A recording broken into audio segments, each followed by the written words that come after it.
ఇవాళ వాక్యము ఏంటంటే ఓటమి దేవుని బిడ్డలకు ఉండిద్దా? మనం ఏమనుకుంటామంటే దేవుని బిడ్డలకి ఓటమి ఉండదు. దేవుణ్ణి తెలుసుకున్నాం కదా, ప్రతి విషయంలోనే విజయము వచ్చిద్ది, ప్రతి విషయంలో గెలిపే ఉండిద్ది అని అనుకుంటాం. మనకున్న సైకాలజీ ప్రకారము ఒక వ్యక్తి దేవుణ్ణి తెలుసుకున్న తర్వాత, దేవునితో బలముగా నడుస్తున్న తర్వాత, దేవుడు ఒక వ్యక్తి జీవితంలో అద్భుత కార్యాలు ఒక వ్యక్తి ద్వారా చేస్తున్న తర్వాత అతని జీవితంలో ఎప్పుడైనా ఓటమి ఉండిద్దా అని మనం పరీక్షించుకుంటే బైబిల్లో అయితే కొన్ని విషయాలు మనకు అర్థమవుతాయి. మోషే జీవితంలో ఓడిపోవటం అనేది జరిగింది. ఎందుకు ఓడిపోయాడు? మోషే దేవునితో ముఖాముఖిగా మాట్లాడిన వాడు. మోషే ముఖము కూడా ప్రజలు చూడలేని స్థితి. మోషే దేవునితో నడిచినవాడు. ఎర్ర సముద్రమును చీల్చి దేవుని మాట ప్రకారముగా బండ నుండి నీళ్లు తేవటానికి, ఆకాశము నుంచి ప్రార్థన చేస్తే మన్నా కురవటానికి ఎంతో శక్తిగా దేవుడు బలముగా అభిషేకించిన ప్రవక్త అయిన మోషే తన జీవితంలో ఓడిపోయాడు. ఓడిపోయిన కారణాలు ఏంటి? ఇంత బలమైన సేవకుడు ఓడిపోతాడా? చూడండి, నిర్గమాకాండము 17వ అధ్యాయం 8వ వచనం. తరువాత అమాలేకీయులు వచ్చి రెఫెదీములో ఇశ్రాయేలులతో యుద్ధము చేయగా మోషే యెహోషువతో, మన కొరకు మనుషులను ఏర్పరచి వారిని తీసుకొని బయలువెళ్ళి అమాలేకీయులతో యుద్ధము చేయుము. రేపు నేను దేవుని కర్రను చేత పట్టుకొని ఆ కొండ శిఖరము మీద నిలిచేదనెను. యెహోషువ మోషే తనతో చెప్పినట్లు చేసి అమాలేకీయులతో యుద్ధమాడెను. మోషే, అహరోను, హూరు అనువారు ఆ కొండ శిఖరం ఎక్కిరి. మోషే తన చెయ్యి పైకెత్తినప్పుడు ఇశ్రాయేలీయులు గెలిచిరి. మోషే తన చెయ్యి దింపినప్పుడు అమాలేకీయులు గెలిచిరి. అమాలేకీయులు గెలిచారంటే ఎవరు ఓడిపోయారని అర్థం? మోషే సైన్యం ఓడిపోయిందనే కదా అర్థం. మోషే తన చేతులు దేవుని వైపు చూపించినంతసేపు, ఆకాశం వైపు చూపించినంతసేపు ఇజ్రాయేల్ గెలిచారు. మోషే తన చేతులు దించినప్పుడు అమాలేకీయులు గెలిచారు. మోషే చేతులు బరువెక్కగా వారు ఒక రాయి తీసుకొని వచ్చి అతడు దాని మీద కూర్చుండుటకై దాన్ని వేసిరి. దాని మీద కూర్చోటానికి అంతకుముందు నిలబడి 2 చేతులు ఎత్తాడు. తర్వాత చేతులు బరువెక్కినాయి. బరువెక్కిన తర్వాత అతను చేతులు దించటం ప్రారంభించాడు. ఇజ్రాయెల్ని అమాలేకీయులు చంపడం ప్రారంభించారు. అతను నిలబడలేని పరిస్థితికి వచ్చేసాడు. అక్కడున్న హూరు, అహరోన్ అనే వాళ్ళు అతనికి ఒక రాయి వేసి ఇక్కడ కూర్చో అని చెప్పారు. కూర్చున్నబెట్టిన తర్వాత ఏం జరిగిందంట? అహరోను, హూరులు ఒకడు ఈ ప్రక్కను ఒకడు ఆ ప్రక్కను అతని చేతులను ఆదుకొనగా అతని చేతులు సూర్యుడు అస్తమించే వరకు నిలకడగా ఉండెను. చాలు. 2 చేతులు ఇలా పెడుతున్నప్పుడు ఆ చేతులు పక్కన ఏం చేశారంట? ఒకళ్ళు తమ చేతులు భుజములు ఆనిచ్చి ఆ చేతులు కిందకు దించకుండా పట్టుకున్నారు. చేతులు కిందకు దించితే ఏమైందని తెలుసు వాళ్ళకి? ఓడిపోతారు ఇజ్రాయెల్. ఎందుకు ఓడిపోతారు? దేవుని చేత అభిషేకించబడి దేవుని చేత పిలుపు అందుకొని పొద నడిమిలో ఓకేనా దేవుణ్ణి చూచి దేవుని పిలుపు మేరకు ఇజ్రాయెల్ని దర్శించి దేవుని పిలుపు మేరకు వారిని విమోచించి దేవుని పిలుపు మేరకు వారిని నడిపించిన మోషే తన చేతులు బరువెక్కినాయి. చేతులు బరువెక్కటం అంటే దేనికి సూచన? ఆకాశం నుంచి ఒక మనిషి చేతులు భూమి వైపు తిరుగుతున్నాయి అంటే దేనికి సూచన? చేతులు ఆకాశం వైపు చూపించటం అంటే ప్రార్థన అని మనం తెలుసుకోవాలి. 1 తిమోతి 2:8. కావున ప్రతి స్థలమందును పురుషులు కోపమును సంశయమును లేనివారై పవిత్రమైన చేతులెత్తి ప్రార్థన చేయవలెనని కోరుచున్నాను. ఓకే, చేతులు ఆకాశం వైపు ఎత్తటం అంటే దేనికి సూచన? ప్రార్థన చేయటం. మోషే ఆకాశం వైపు చేతులు చూపిస్తున్నాడంటే ఏం చేస్తున్నాడు? ప్రార్థన చేస్తున్నాడు. ఆ ప్రార్థనలో అతను అలసిపోతున్నాడు. తర్వాత ఇజ్రాయెల్ ఓడిపోతున్నారు. మన జీవితంలో కూడా చాలాసార్లు మనం ప్రార్థనలు అలసిపోతాం. ఏముందలే అని అనుకుంటాం. మనం ఎప్పుడైతే ఆకాశం వైపు చేతులు చూపించి మనం ప్రార్థన చేయటమో మానేవేస్తామో, లేకపోతే అలసిపోతామో, అప్పుడు మన జీవితంలో ఓటమి ప్రారంభమైద్ది. దీనికి సపోర్టుగా పక్కన కొంతమంది ప్రార్థన చేసేవాళ్ళు కూడా ఉన్నారు. బైబిల్ ఏమనుందంటే ఒకరి నిమిత్తం ఒకరు ప్రార్థన చేసుకోవాలి. ఆకాశం వైపు చేతులు చూపించటం అంటే ఏమని అర్థం అంటే నీవే మాకు దిక్కు అని అర్థం. భూమి వైపు చేతులు చూపించటం అంటే ఏంది అర్థం? అనేకులు మనకి ఉన్నారు అనే ఆలోచన రావటం. ఓకేనా? మన జీవితంలో చాలాసార్లు మనం ఏం చేస్తామంటే మన చేతులు ఆకాశం వైపు ఉండకుండా భూమి వైపు ఉంటాయి. మనుషుల వైపు ఉంటాయి మన చేతులు. ఏం జరిగిద్ది? మనుషుల వైపు నుంచి మనకు సహాయం వచ్చిద్దేమో అని మనము మనుషులను ఆశ్రయిస్తాం. అందుకే అంటాడు, మనుషులను నమ్ముట కంటే రాజులను నమ్ముట కంటే యెహోవాను ఆశ్రయించుట ఎంతో మేలు. మనము చాలాసార్లు ఈ లోకములో ఉన్న మన యొక్క పరిస్థితులు చూసుకొని మనం ఏమనుకుంటామంటే సేఫ్గా ఉన్నాములే అని అనుకుంటాం. కానీ మన చేతులు ఆకాశం వైపు నుంచి బరువెక్కగా కొన్నిసార్లు ప్రార్థనలో మనం ఏం చేస్తాం? అలసిపోతాం. ఒక సేవకుడు అంట, అయ్యా నేను చాలా అలసిపోతున్నాను అంటే, నీవు నాతో గడపకుండా ఎంత అలసిపోయినా నేనేం చేయగలుగుతాను అని దేవుడు అన్నాడంట. మన పరిచర్యలో కూడా ఒక్కోసారి మనం అలసిపోతూ ఉంటాం, విపరీతమైన పనులు పెట్టుకుంటాం, విస్తారమైన పనులు పెట్టుకుంటాం. కానీ మన జీవితంలో మనము గెలవాలి అంటే ఏం కావాలంట? మన చేతులు ఎప్పుడూ ఆకాశం వైపు చూస్తూ ఉండాలి. మోషే, నేను ఇంతవరకు దేవుడు నాకు తోడుగా ఉన్నాడు కదా, ఇక మీదట కూడా దేవుని కర్ర కూడా నా దగ్గర ఉంది కదా, దేవుని అభిషేకము కూడా నా దగ్గర ఉంది కదా, ఇంకా నేను ఎందుకు ఓడిపోతాను అని అనుకుంటే కుదిరిద్దా? కుదరదు. ఎందుకంటే మన చేతులు ఎప్పుడూ ఆకాశం వైపు ఉండాలి. ఇంకొక విషయం ఏంటంటే, అంత గొప్ప సేవకుడు, దేవుని సేవకుడైన మోషేకి సహాయముగా ఇద్దరు నిలబడ్డారు. ఒక వ్యక్తి ఖడ్గము దూసి యెహోషువ యుద్ధం చేస్తున్నాడు. ఇద్దరు యాజకులుగా ఉన్నారు. అహరోను వాళ్ళు ఎవరంటే యాజకులు ఏం చేస్తారు? ధూపం వేస్తారు, ప్రార్థన ధూపం వేసేవాళ్ళు వేరు, కత్తి దూసి యుద్ధం చేసేవాళ్ళు వేరు. మోషేకి ఏందంట సపోర్ట్గా వాళ్ళు నిలబడ్డారు. మనం అనుకుంటాము మన జీవితంలో సేవకుడు ప్రార్థన చేస్తాడులే, మన జీవితంలో దేవుడు మనకు తోడుగా ఉన్నాళ్లే అని అనుకుంటాం. చాలాసార్లు సేవకుడు కూడా బలహీనపడే పరిస్థితులు వస్తాయి. ఎందుకనంటే అనేక ఆలోచనలు, అనేక పరిస్థితుల వల్ల చేతులు బరువెక్కే పరిస్థితులు వస్తాయి, అలసట కలిగే రోజులు వస్తాయి. అంటే నాకొక్కడికే వస్తాయనా? గొప్ప గొప్ప సేవకులు ఎవరికైనా కానీ వారి జీవితంలో ఎలా వస్తాయంట? శోధనలు, తుఫానులు వస్తాయి. దానిని మనం ఏం చేయాలంటే దేవుని వైపు చేతులు చాపటంలో మనము అలసిపోకూడదు. బలహీనమైన మోకాళ్ళను ఏం చేయాలంట? బలపరచాలి. హెబ్రీ 12:12. కాబట్టి వడలిన చేతులను సడలిన మోకాళ్ళున బలపరచుడి. ప్రార్థనలో వడలిపోయి ఒకప్పుడు గంటలు ప్రార్థన చేసే చేతులు తర్వాత ప్రార్థనలో సమయం లేకుండా ఉంటే దాన్ని ఏం చేయాలంట? మనము బలపరచాలి. వడలిన చేతులను, సడలిన మోకాళ్ళ ప్రార్థనని మనం ఏం చేయాలంట? బలపరచాలి. మన జీవితాల్లో విజయం కావాలి అని చాలామంది అనుకుంటారు. అక్కడ మోషే ఒక్కడే ఓడిపోతున్నాడు అనుకోవద్దు. మోషే చేతులు దించినప్పుడు ఓడిపోయేది ఎవరు? ఇజ్రాయేలీలు. అంతే కదా. సేవకుడు బలహీన పడినప్పుడు ఓడిపోయేది ఎవరు?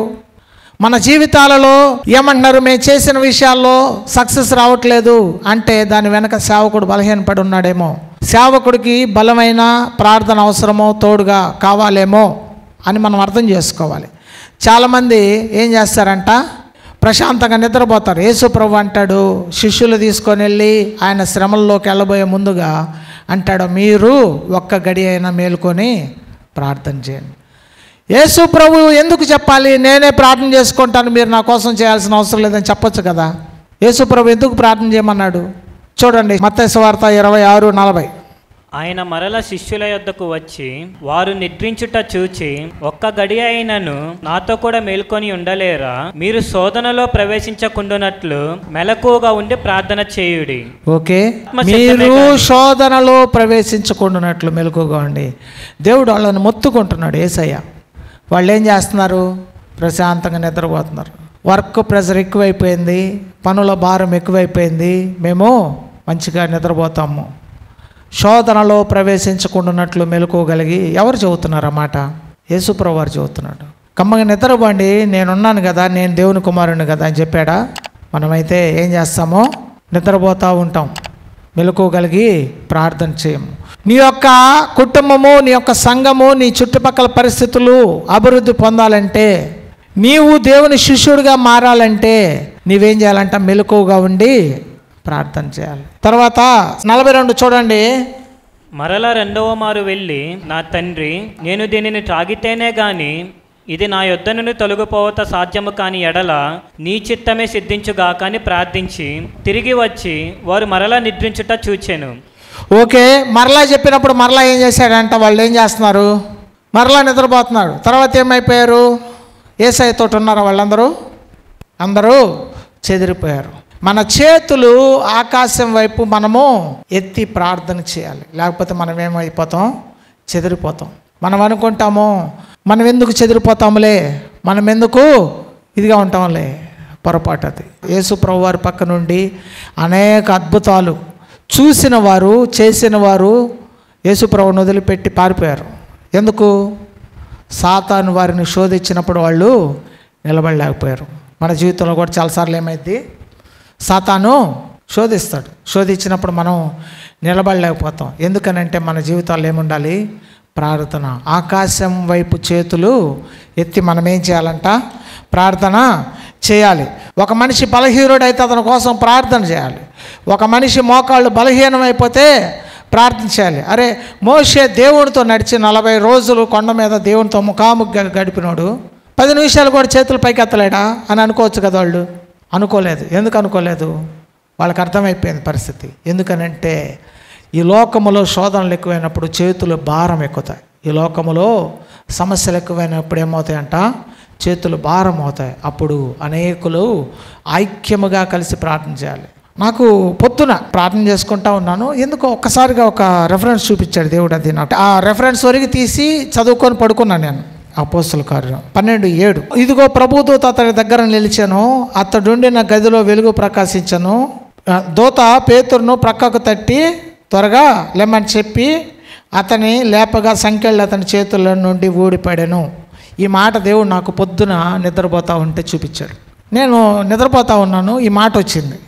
ఏం దాన్ని తీసి పక్కనే బైబిల్ ఉండిద్ది, బైబిల్ తీసి ఇలా చూసుకొని ఆహా అనుకున్నాను. దీనికి ముందు ఏం జరిగిందంటే సంఘము పేతురు కోసం ప్రార్థన చేయటం జరిగింది. నెక్స్ట్ డే లేకపోతే ఏం చేస్తారు? చంపివేయాలని చెప్పి చెరసాల్లో తీసుకెళ్లారు. సువార్త ప్రకటించటం అంటే మీకు ఆషామాషిగా ఉండొచ్చు, కానీ సాతాను ఆషామాషిగా తీసుకోడు. ఒక మనిషి నరకంలోకి వెళ్ళటానికి సిద్ధమైన వ్యక్తిని ఒక సేవకుడు కదిలించినప్పుడు ఆ సేవకుడు వదిలిపెట్టాడు సాతాను. మీకు అర్థం కావట్లేదు. మీరు అనుకుంటారు ఏముందలే అని అనుకుంటారు, కానీ సేవకుడిని ఒక మనిషి సూసైడ్ చేసుకోవాలనుకున్నప్పుడు, లేకపోతే ఒక మనిషి వ్యాధులతో చచ్చిపోవాలనుకున్నప్పుడు ఆ వ్యక్తిని కదిలించి పాతాళ ద్వారములని ఎదుట నిలవనేరవు అని చెప్పిన వాగ్దానం ఉంది పేతురుకి. అటువంటి వ్యక్తిని పట్టుకొని చెరసాలు వేశారు. నెక్స్ట్ డే చంపేయాలి. దానికి ముందు యాకోబుని తలని ఖండించారు. శిష్యులలో ఒక అతను చంపేశారు. అది అందరికి ఆనందంగా ఉంది. రెండో వ్యక్తిని చంపడానికి సిద్ధపడినప్పుడు సంఘము ఏకముగా కూడి ప్రార్థన చేస్తుంది. ఎందుకనంటే దేవుని సువార్త ప్రకటించటం, దేవుని పని చేయటం అంటే మీరు అనుకున్నట్లుగా కాదు. మెలకువగలిగే ప్రార్థన చేయాలి. మీరు అర్థం చేసుకున్నట్లుగా క్రైస్తవ్యంలో మీరేదో నామకార్థంగా ఉన్నట్లుగా క్రైస్తవ్యం ఉండదు. మనము పోరాడున్నది మనుషులతో కాదు, ఆకాశ లోకనాథులతో, దురాత్మ సమూహాలతో, అంధకార శక్తులతో మనము పోరాడుతున్నామని మనం తెలుసుకోవాలి. మనుషులతో రక్తమాంసాలతో మన పోరాటం కాదు. సాతాను ఎవరిని మింగుదామా అని గర్జించు సింహం వలె ఉంటాడు. మన జీవితంలో ప్రార్థన అనేది చాలా అవసరం. నాకు ఈ మాట పొద్దున్నే కళ్ళు మూసుకొని ఉన్నాను, ఈ మాట చూపించాడు.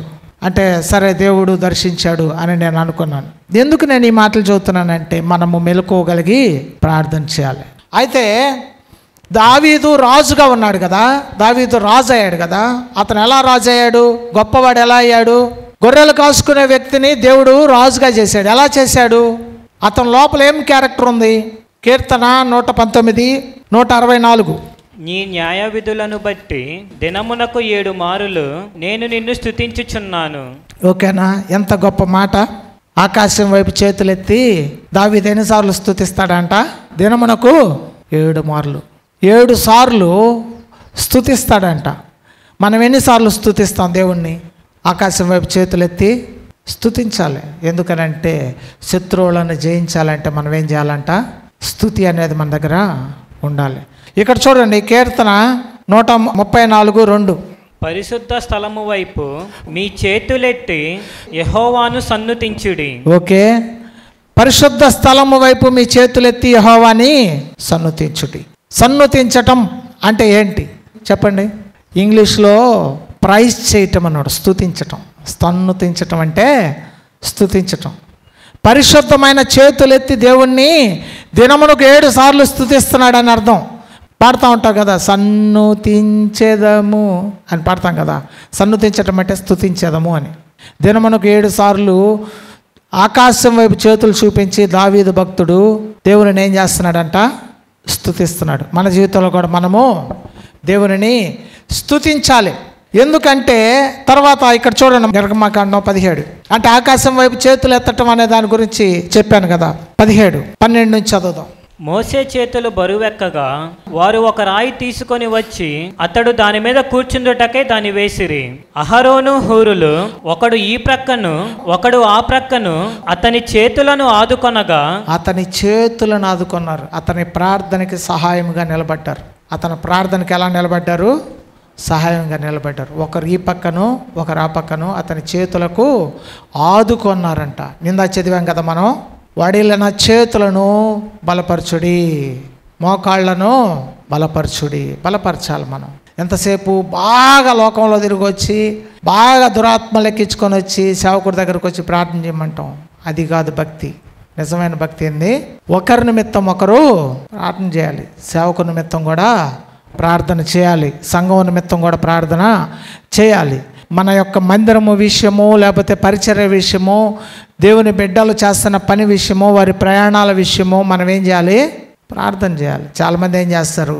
వాళ్ళ సమస్యలు చెప్పటానికి మాత్రమే మందిరానికి వచ్చేవాళ్ళు ఎంతమంది ఉన్నారు, కానీ ఆదుకోవటానికి 2 మాత్రం నిలబడ్డారు. హూరు అహరోను అనువారు మోషే చేతులను ఆదుకొనగా ఏం జరిగిందంట? అతని చేతులు సూర్యుడు అస్తమించే వరకు నిలకడగా ఉండెను. సూర్యుడు అస్తమించే వరకు ఎలా ఉన్నాయంట? చేతులు నిలకడగా ఉన్నాయి. ఇంకా అతను డౌన్ అవ్వలేదు, బలహీన పడలేదు. ఎందుకని అంటే అతనికి సపోర్టుగా నిలబడ్డారు. అతని ప్రమేయం లేకుండానే పట్టుకొని ఉన్నారు వాళ్ళు. అతని ప్రమేయం ఏం లేదు, అలసిపోయిన అతని చేతులు పట్టుకున్నారు. రాయి వేసి కూర్చోబెట్టారు అతన్ని. నిలబడొద్దు, నువ్వు కూర్చో, నువ్వు ఓన్లీ చేతుల వరకు పెట్టని. తర్వాత ఏం చేశారంట? సూర్యుడు అస్తమించే వరకు నిలకడగా ఉంచారు. తర్వాత చదువు. అట్లు యెహోషువ కత్తివాడి చేత అమాలేకు రాజును అతని జనులను గెలిచెను. కత్తి అంటే వాక్యం యొక్క వాడి చేత ఒక వ్యక్తి యుద్ధం చేస్తున్నాడు, ఒక వ్యక్తి ప్రార్థన చేస్తున్నాడు. యెహోషువ కత్తి వాడి చేత యుద్ధం చేస్తున్నాడు, అమాలేకుల రాజును గెలిచెను అని రాస్తుంది. యెహోషువ దగ్గర ఏముందంట? వాక్యము కూడా ఉంది. మన దగ్గర వాక్యము కూడా ఉండాలి. చాలామందిలో వాక్యం ఉండదు. చాలామంది విశ్వాసులలో కత్తి ఉండదు. వాక్యమును ఖడ్గము ఎఫెసీ 6లో రాసి ఉంటుంది. ఆత్మ ఖడ్గము ధరించుకోండి. ఆత్మ ఖడ్గాన్ని మనం యెహోషువ కత్తితోటి ఏం చేశాడంట? అమాలేకీ రాజుని గెలిచాడు. తర్వాత ఏమనుంది? అప్పుడు యెహోవా మోషేతో నేను అమాలేకుల పేరు ఆకాశము క్రింద ఉండకుండా బొత్తిగా తుడిచివేయుదును గనుక జ్ఞాపకార్థముగా గ్రంథములో దీన్ని వ్రాసి యెహోషువకు వినిపించుము. కంప్లీట్గా వాళ్ళని ఒక్కళ్ళని కూడా ఉంచుకొని చంపేస్తాను, ఇది రిటర్న్గా రాసి పెట్టు అని చెప్పాడు.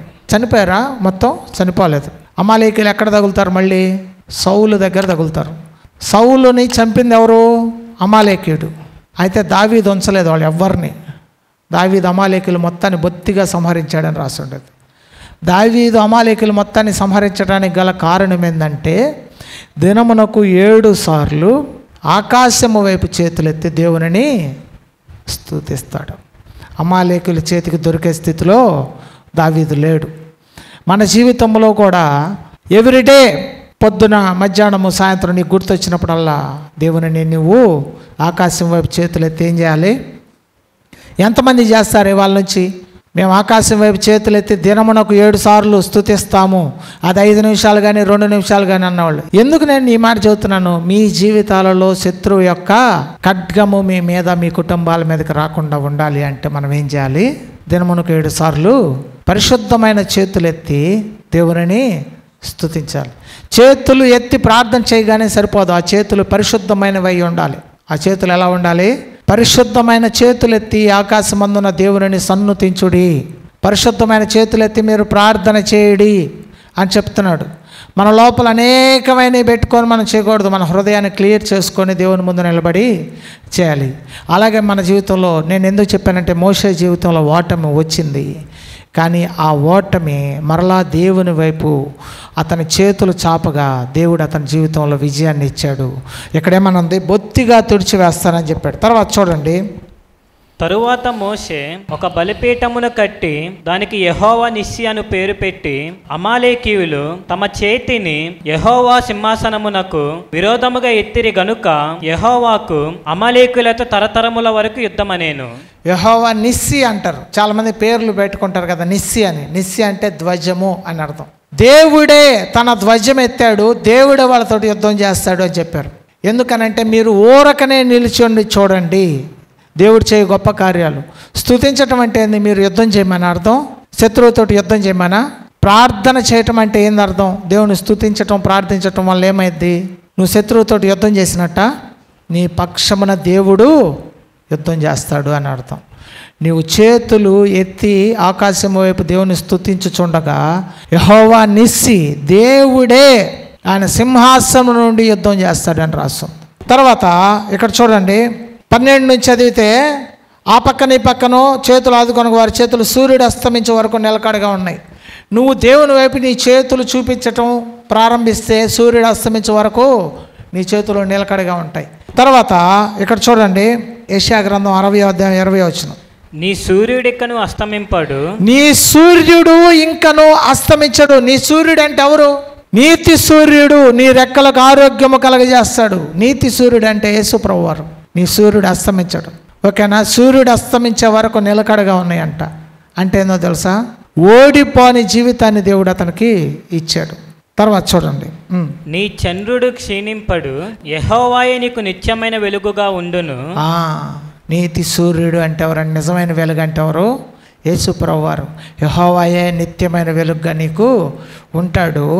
నీ దుఃఖ దినములు సమాప్తములగును. నీ దుఃఖ దినాలు ఏమవుతాయి? నీ చేతులు ఆకాశం వైపు చూపించినప్పుడు ఏమైంది? నీ సూర్యుడు ఇంకను అస్తమింపడు అంటే ఏంది? సూర్యుడు అస్తమించాడంటే ఏంది? కొంతమంది చనిపోతే రాస్తారు కదా, అస్తమించిన సూర్యుడు అని రాస్తారు. అంటే ఏంది? చనిపోతారని. అవునా కదా?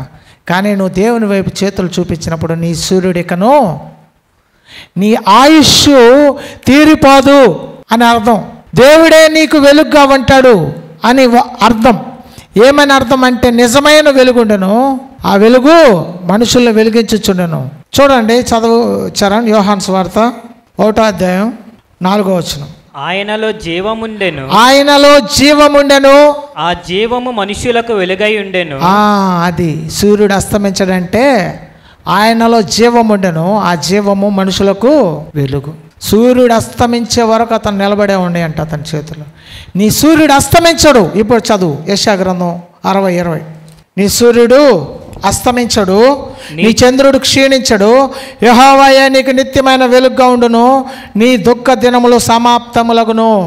నీ కన్నీరును తుడిచేస్తాడు. నీవు ఏ విషయంలో బాధపడుతున్నావో, నువ్వు ఏ విషయంలో దుఃఖముగా ఉన్నావో, నీ చేతులు పరిశుద్ధమైనవిగా ఉండి, నీ హృదయము పరిశుద్ధమైన చేతులు దేవుని వైపు నువ్వు ఎత్తితే నీ దుఃఖ దినములు సమాప్తములగును. దేవుడే నీకు వెలుగుగా ఉంటాడు. నీ దుఃఖము ఏ విషయంలో దుఃఖం ఉందో, ఏ విషయంలో సమాధానం లేదో, దేవుడు నీ జీవితంలో ఏం చేస్తాడంట? నీ దుఃఖ దినములు సమాప్తములగును. యెషయా 25:8, మరెన్నడును ఉండకుండా మరణమును ఆయన మృంగివేయును. మరణం అంటే చీకటి, మరణం అంటే ఏమంటారు? డార్క్నెస్, డెత్ వ్యాలీ అంటారు. ఇక్కడ ఏమన్నా ఉందంటే, గాఢాంధకార లోయలలో నేను సంచరించను, ఏ అపాయముకు నేను భయపడను అంటే ఏంది తెలుసా? గాఢాంధకారము అని తెలుగులో ట్రాన్స్లేట్ చేశారు, కానీ ఇంగ్లీష్లో ఏమనుందంటే డెత్ షాడో, మరణ ఛాయ అని అర్థం. ఆయన తన వెలుగుని మన మీదకి చూపించినప్పుడు, ఆయన వెలుగు మన మీద పడినప్పుడు మరెన్నడూ ఉండకుండా ఆయన మృత్యువుని మింగివేయను. మరణము, దుఃఖము అనేది దేవుడు తీసివేస్తాడు. అవునా కదా? ఎందుకనంటే దేవుని వెలుగు మన మీద పడింది. దేవుని వైపు మనము మన పరిశుద్ధమైన చేతులు చూపించి ప్రార్థన చేసినప్పుడు మన జీవితంలో ఉన్న దుఃఖము, కన్నీరు దేవుడు తొలగిస్తాడు అని వాక్యం చెబుతుంది.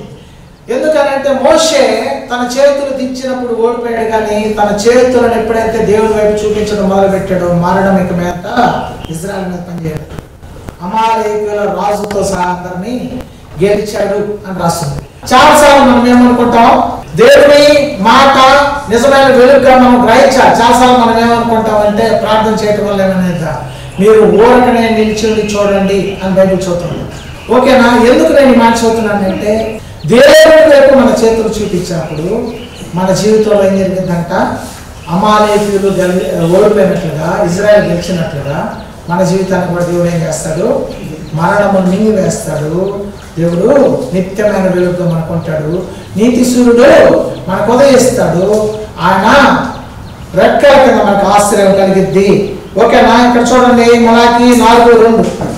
అయితే నా నామమందు భయభక్తులు గలవారకు మీకు నీతి సూర్యుడు ఉదయించును, అతని రెక్కలు ఆరోగ్యము కలగజేయును గనుక. ఓకే, అతని రెక్కలు అంటే ఏంటి? రెక్కలు ఎప్పుకుంటున్నారు కదా. రెక్క అంటే ఏంటి? చేతులు. నేను పొందిన రెక్కల ద్వారా స్వస్థత. నీతి సూర్యుడు మీకు ఉదయించినంటే యేసుప్రభువారు. ఓకే, తర్వాత ఏమని రాస్తుంది, అతని రెక్కల వలన మనకేం జరిగిందంట, ఆరోగ్యం కలిగింది. ఆయన పొందిన దెబ్బల ద్వారా అతని రెక్కలకి ఏం చేశారు, మేకులు కొట్టారు. అతని రెక్కల వలన మనకి ఆరోగ్యం కలిగింది. తర్వాత ఆరోగ్యం కలగజేయను గనుక మీరు బయలుదేరి కొవ్విన దూడలు గంతులు వేయినట్లు గంతులు వేయుదురు. ఓకే, చాలు. ఎందుకనంటే యేసయ్య కూడా మన కొరకు ఏం చేశాడు, తన చేతులు చాలు. ఎందుకోసం? మన జీవితంలో విజయం పొందాలని. మనుషులు ఎవరు సహాయం చేయలేదు, కానీ ఆ చేతులకు మేకులు కొట్టాడు. ఆ చేతులకు ఏం చేశాడు, ఎవరి కోసం విజ్ఞాపన చేస్తున్నాడు, మన కోసం విజ్ఞాపన చేస్తున్నాడు. కాబట్టి తండ్రి వైపు తన చేతులు చాపాడు. ఓకేనా? ఎందుకనంటే ఆయన వలన మనకి ఏం జరుగుతుందంటే స్వస్థత కలుగుతుంది. ఆయన వలన మనకి జీవము కలుగుతుంది. నీతి సూర్యుడు మీకు ఉదయించును, అతని రెక్కల వల్ల మీకు ఆరోగ్యము కలుగును. కొవ్విన దూడ వలె గంతులు వేయుదురు. ఎలా అవుతారంట, కొవ్విన దూడ వలె. మంచంలో ఉన్నవాడు కూడా తర్వాత దేవుని కృపను బట్టి, దేవుడు మాటను బట్టి, నువ్వు పరిశుద్ధమైన చేతులెత్తి ప్రార్థన చేసినప్పుడు, యేసయ్య నామాన్ని బట్టి నువ్వు ఊరకనే నిలబడి చూసినప్పుడు కొవ్విన దూడ వలె గంతులేస్తావు. నీ కన్నీరు దుఃఖముల దేవుడు తుడిచివేస్తాడు. బాష్ప బిందువులు దేవుడు తుడిచివేస్తాడు. నీ జీవితంలో కన్నీరుతో నింపబడి ఉన్నాడేమో. దేవుడు చెప్తున్న మాట ఏంటంటే, నీకు ఇక్కడ ఎన్నడూ దుఃఖము ఏడుపు కానీ ఏమీ ఉండవు అని బైబిల్ చదువుతుంది. అలాగే దానియేలు జీవితంలో కూడా చాలా నిందలు వచ్చింది. దానియేలు జీవితంలో, భక్తుల జీవితంలో ఓటమి, నిందలు సాతాను తీసుకొస్తూ ఉంటాడు. దానియేలు జీవితంలోకి ఏమొచ్చింది, నిందలు వచ్చింది. నిందలు రాగానే ఏం జరిగింది, అతన్ని చంపివేసే పరిస్థితి వచ్చింది. అయితే దానియేలు ఏం చేశాడంట, చూడండి దానియేలు గ్రంథం 6వ అధ్యాయం 10వ వచనం. ఇట్టి శాసనము సంతకము చేయబడినని దానియేలు తెలుసుకొనినను అతడు తన ఇంటికి వెళ్లి యథాప్రకారముగా అనుదినము ముమ్మారు మోకాళ్ళుని తన ఇంటి పైగది కిటికీలు యెరూషలేము కట్టునకు తెరవబడి ఉండగా తన దేవుడిని ప్రార్థన చేయించు ఆయనను స్తుతించుచు వచ్చేను. చాలు, దేవుణ్ణి ప్రార్థన చేస్తా స్తుతిస్తా వచ్చాడు. దేవుని ప్రార్థన చేయొచ్చు, ఆయన బతిమలాడుతూ వచ్చాడు. మన జీవితంలో శత్రువులు చుట్టుకున్నప్పుడు, సమస్యలు చుట్టుకున్నప్పుడు మనం ఓడనే నిలబడి చూడాలి. ఎవరి వైపు చూడాలి? ఆకాశం వైపు చేతులు ఎత్తటువంటి దేవుని వైపు చూడాలి. వారు ఆయన తట్టు చూడగా వారి ముఖములకు వెలుగు కలిగను, వారి ముఖములు ఎన్నడూ లజ్జించకపోయిన. కీర్తన 34లో. ఎందుకు ఈ మాటలు చెబుతున్నానంటే, దానియేలు దేవుడిని స్తుతించి దినమును 3 సార్లు ప్రార్థించి దేవుని బతిమలాడుతున్నప్పుడు సింహముల నోరు మూసివేయబడింది. మన జీవితంలో ఉన్న కన్నీరు తుడిచివేయబడింది. మన జీవితంలో ఉన్న బాధ, దుఃఖము, మరణ శాసనములు యేసయ్య కొట్టివేస్తాడు. ఎందుకంటే యెహోవా దయచేయు రక్షణ మీరు ఓరనే నిల్చుంది చూడాలి. చాలా మంది ఏం చేస్తారు, పాస్టర్ గారు ప్రార్థన చేయండి, మరి నువ్వేం చేస్తావు? నీ చేతులు ఎక్కడ ఉన్నాయి? లోకంలో ఉన్న వ్యక్తుల వైపు నీ చేతులు తిరుగునేమో. ఈ వ్యక్తి సహాయం చేస్తాడేమో, ఈ వ్యక్తి సహాయం చేస్తాడేమో, ఈ వ్యక్తిని నేను నమ్మొచ్చేమో, ఈ వ్యక్తి నా జీవితంలో మేలు చేస్తాడేమో అని అనుకుంటున్నాడేమో. అలా నీ చేతులు ఎప్పుడైతే మనుషుల వైపు తిరుగుతాయో అప్పుడు నీ జీవితంలో ఓటమి ప్రారంభమవుతుంది. మనుషులు నాకు సహాయం చేస్తారేమో, ఈ వ్యక్తి, ఈ నాయకుడు, లేకపోతే ఈ అధికారి, ఈ ఆఫీసర్, ఈ పరిస్థితులు గలవాడు, ఈ ధనం కలిగిన వాడు నా సహాయం చేస్తాడేమో, ఈ వైద్యుడు నా సహాయం చేస్తాడేమో అని నువ్వు మనుషుల వైపు చూస్తున్నావేమో. దేవుడు చూస్తున్న మాట ఏంటంట, నీవు దేవుని వైపు చూడాలి. దేవుని వైపు చూసి పరిశుద్ధమైన చేతులు ఎత్తి నువ్వు ప్రార్థన చేసి ఊరకనే నిల్చుండి చూడటం. ప్రార్థన చేయటం అంటే ఏంది? ఊరకనే నిల్చుండి చూడటం. అది కూడా బాధే కదా. ప్రార్థన చేయటం అంటే ఏం చేయమని? బట్టలు కొట్టమనా? ఏం చేయమని? చూడండి నిర్గమాకాండం 14:13. అందుకు మోషే, భయపడకుడి, యెహోవా మీకు నేను కలుగజేయ రక్షణను మీరు ఊరక నిలుచుండి చూడుడి. దేవుడు మనకి జీవితాల్లో చేసే మేలును మనం ఎలా చూడాలి?